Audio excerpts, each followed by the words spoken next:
Have you ever thought about just how much time you spend on your phone in a day? Really, think about it. Because I know that I check my phone almost every 30 minutes for almost no reason other than just being instinct of grabbing my phone, checking to see if I have texts, calls, or just to see what time it is. In this day and age, we've become so attached to our phones that even thinking about one day without them is terrifying and it would send a person in shock just not having their phone. I hope to persuade you during this to look a little harder into how much of your day and week you spend looking down at your phone and not being in the moment and being productive with people and friends and family. It took a while for me to see it in my own life that I'd been so attached to my phone and I didn't even know it. Until one day I turned on my screen time setting on my phone, and at the end of each day and week it gave me a summary of the average time that I'd spent on it that week or day. It said that I'd spent an average of 4 hours a day on my phone, and a total of almost 25 hours in 1 week.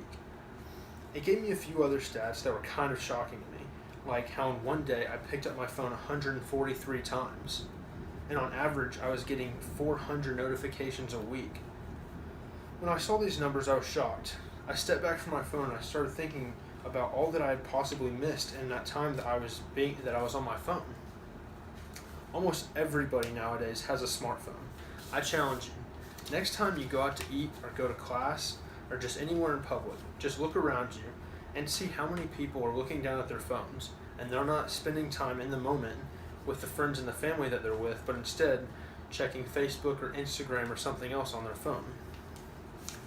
Another thing I found myself doing was the first thing in the morning, I'd grab my phone, I'd turn my timer off, and I'd look at Instagram or YouTube or Twitter, anything that just on my phone.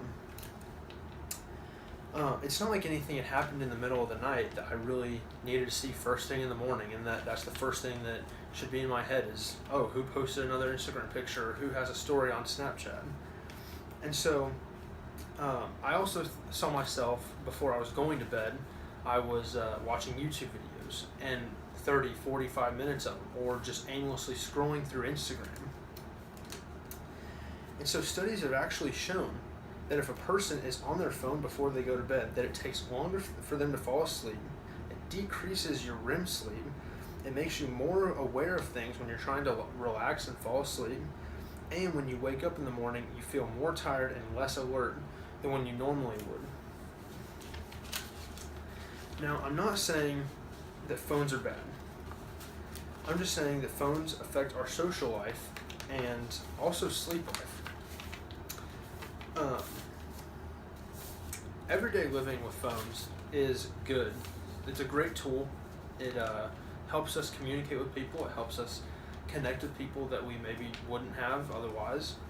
But I kind of wanted just to share this just so we could all step back and look and maybe turn on your screen time setting to show you how much you spend on your phone a week or in a month or in a day. And maybe those numbers will have the same impact that they had on me. And so maybe instead of the first thing in the morning, grabbing your phone and looking at Instagram or Twitter, whatever you would do, maybe you have some alone time. Maybe you plan for your day ahead of you. Anything other than seeing that screen the first thing in the morning.